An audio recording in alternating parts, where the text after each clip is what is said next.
Awal Maret 2020, kami sudah kembali di jalan dengan Moti. Setelah semalam menginap di PLBN Aruk, tujuan kami selanjutnya adalah kota Pontianak. Pada hari kemarin, kami memang baru saja kembali dari Kuching Sarawak, Malaysia, sepulang dari Danau Sentarum. Nah, pagi ini kita sudah meninggalkan PLBN Aruk untuk kembali ke Pontianak. Dan sekarang sudah jam 9 waktu Indonesia bagian Barat. Makan siang kita akan berhenti dulu di kawasan Sambas. Ada restoran yang direkomendasikan oleh para netizen. Alhamdulillah, perjalanan ini akan di provinsi terakhir, road trip di provinsi terakhir di Kalimantan Barat ini akan selesai.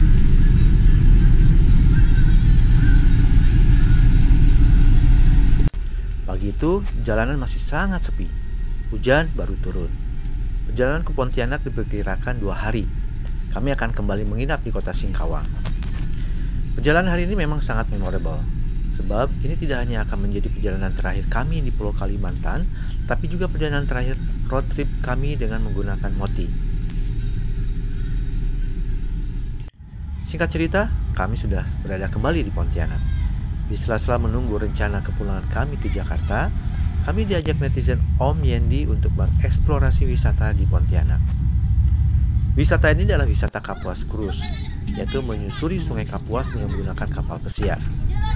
Lokasinya berada di jantung kota Pontianak, yaitu di Taman Alun-Alun Pontianak. Sungai Kapuas sendiri sangat dekat dengan kehidupan warga lokal. Contohnya anak-anak ini menghabiskan sore itu dengan bermain di bibir Sungai Kapuas.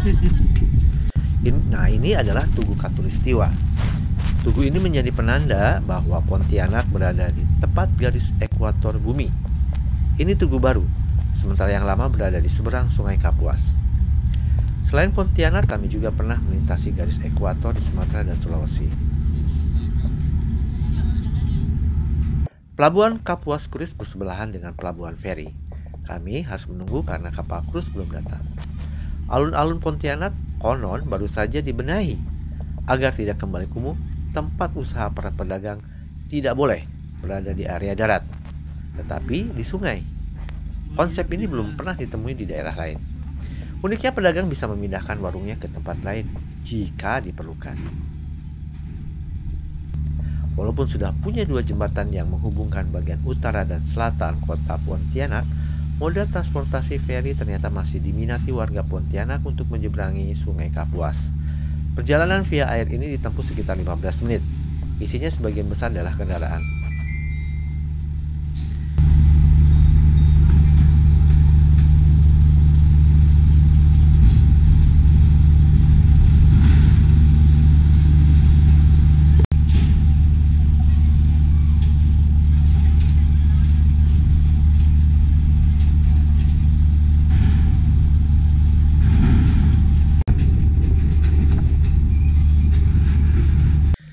Nah, ini adalah kapal cruise yang ditunggu.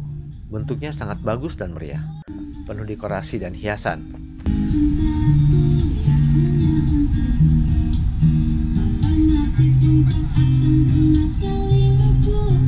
Tapi rupanya bukan kapal ini yang akan kami naiki. Kita tadi salah nunggu kapal yang kedua, ternyata yang kita tunggu yang baru kapal nomor 1 urutannya baru aja tiba dan kita akan langsung masuk. Itu kapalnya. Nah, kapal inilah yang akan mengantarkan kami menyusuri Sungai Kapuas. Kapal ini memiliki 2 dek, yakni dek bawah dan dek atas. Kami langsung pergi ke dek atas karena pemandangannya jauh lebih bagus.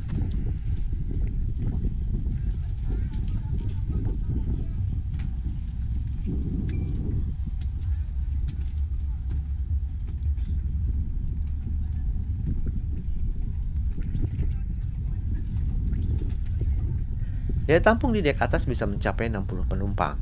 Kami disediakan kursi plastik untuk tempat duduk.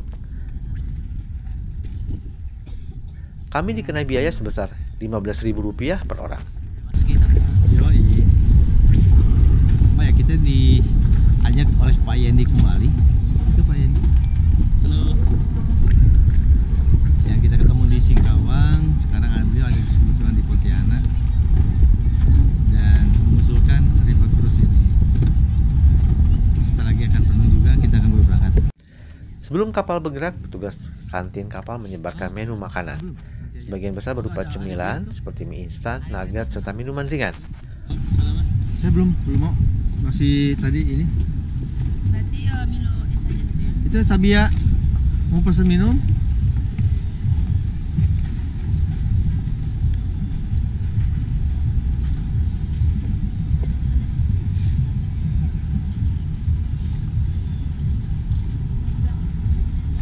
Bapak udah pesan ayamnya?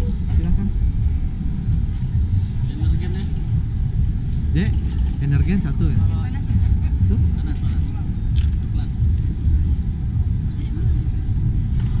Ini Coca-Cola Fanta sama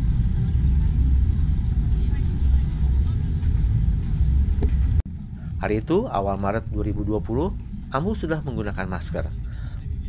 Pemerintah Indonesia sendiri belum mengumumkan COVID-19 sebagai pandemi. Pemerintah juga belum mewajibkan penggunaan masker di luar ruangan. Namun AMU rupanya berjaga-jaga agar flu-nya tidak menyebar pada orang lain. Ini Amu bilang jaga bukan karena coronavirus.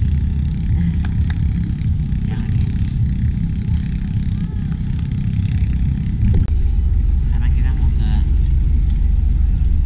jalan-jalan pakai kapal apa namanya ya? kapal River Cruise. Oh, River Cruise. Kapal pesiar. Kapal pesiar Sungai Kapuas. Perjalanan akan memakan waktu sekitar 1 jam ya Pak Yendi ya? 1 jam. Menyusuri apa tuh tempat-tempatnya Pak Yendi yang tahu? Apa aja Pak nanti yang disusuri? Jadi kita menyusuri Sungai Kapuas arah ke jembatan Kapuas 1, nanti kita melewati Masjid Kadriah, dan juga setelah Masjid Jami Sultan Pontianak, juga nanti kita bisa melihat Istana Kadriah tapi atapnya. Kalau fullnya nggak bisa karena ditutupi oleh rumah penduduk. Juga ada nanti kapal Bandung. Nah, kapal Bandung ini salah satu sarana transportasi zaman dahulu di Kalimantan Barat sebelum ada jalan darat. Jadi kalau dari Pontianak sampai ke Danau Sentarum dulu digunakan transportasi air menggunakan kapal Bandung ini. Perjalanan kurang lebih sekitar 1 minggu atau 2 minggu perjalanan dari Pontianak.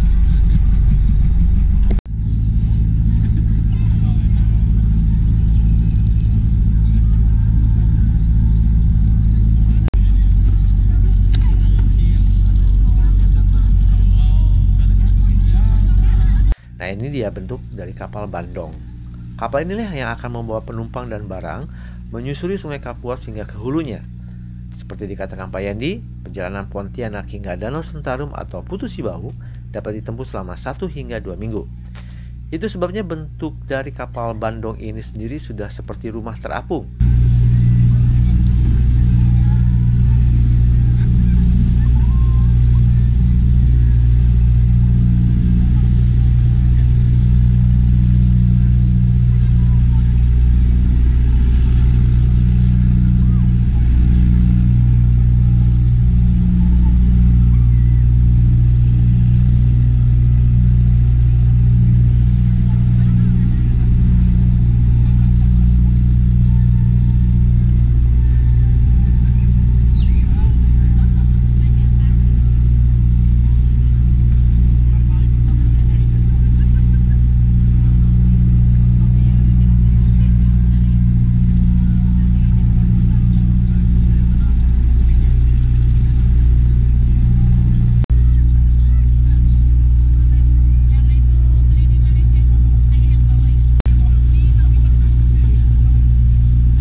Sungai Kapuas sangat ramai.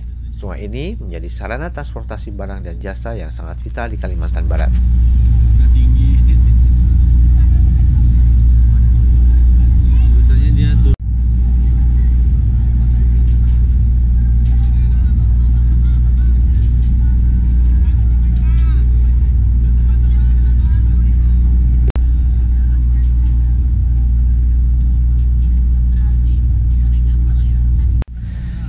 adalah jembatan Kapuas pertama. Instalasi besi bercat kuning ini adalah barrier pelindung jembatan dari tabrakan kapal. Menurut Om Yendi, insiden tiang jembatan ditabrak kapal kerap terjadi. Beruntung, dampaknya tidak membahayakan jiwa. Kecil nangis-nangis kan main layangan tuh, jatuh layangannya. Asu mereka rebutan ngambil tuh. Itu emang berapa ya kak layangannya? Ada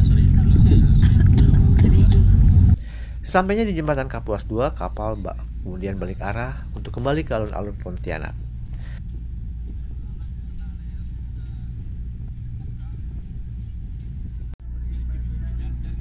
Saat arah pulang, kami menyaksikan Masjid Jami. Ini adalah pelabuhan yang dulu digunakan Kesultanan Pontianak untuk menyandarkan perahu.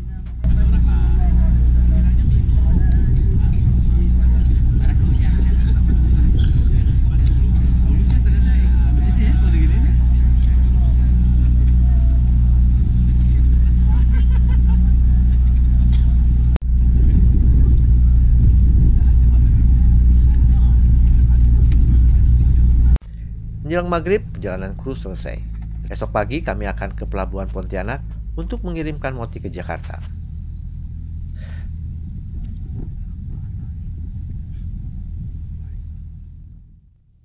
Nah, hari ini kami sudah ada di Pelabuhan Pontianak.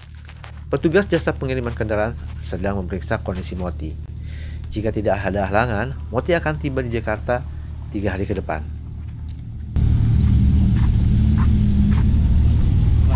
Pindah apa Pak? Pulang Pak, kami tinggal melanjutkan dari sini nih. Apa namanya? Ini sama ini. Oh, itu yang belum. Belum. Ini ya? Iya. Segitu aja, tapi kan nggak Mungkin bisa. belum ada penyeberangannya kali ya? Nggak ada. Kalaupun ada, tapi harganya kan mahal Pak. Oh, iya. Lebih baik kami sewa kendaraan aja di sana. Ponakan saya di sini Pak. Siapa? Ponakan saya. Oh ya, di Biak. Apa saya?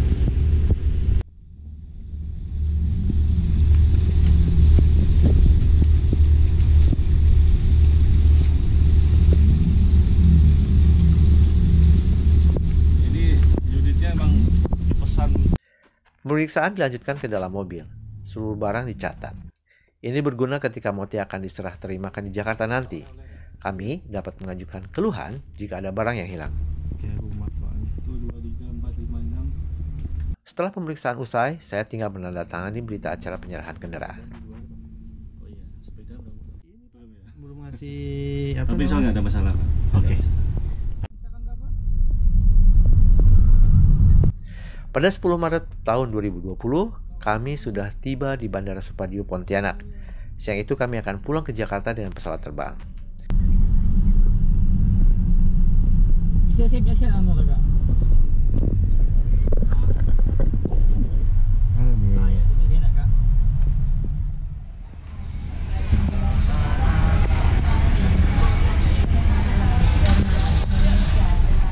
Sekarang kita lagi di Bandara Pontianak dan kita namanya apa sih? Sunda Supadio. Whatever. And then kita akan pulang ke Jakarta sore. Gimana komentarnya? Rasanya mau pulang? Butterflies. Enak nih. Perut jadi enak. Dengan usahanya etape ketiga ini, kami telah menempuh perjalanan lebih dari 4 bulan di jalan, yaitu berkeliling Sulawesi dan Kalimantan. Banyak suka dukanya. Kepulangan kami ke Jakarta ini bertepatan dengan diumumkannya pasien pertama dan kedua COVID-19 di Indonesia pada 12 Maret 2020. Akibatnya aktivitas kami lebih banyak di rumah ketika pandemi berlangsung selama 2 tahun. Kami kembali melanjutkan perjalanan etape keempat pada 20 Januari 2022 ke Maluku dan Papua. Tunggu ya petualangan kami selanjutnya di Maluku dan Papua. Udah kali.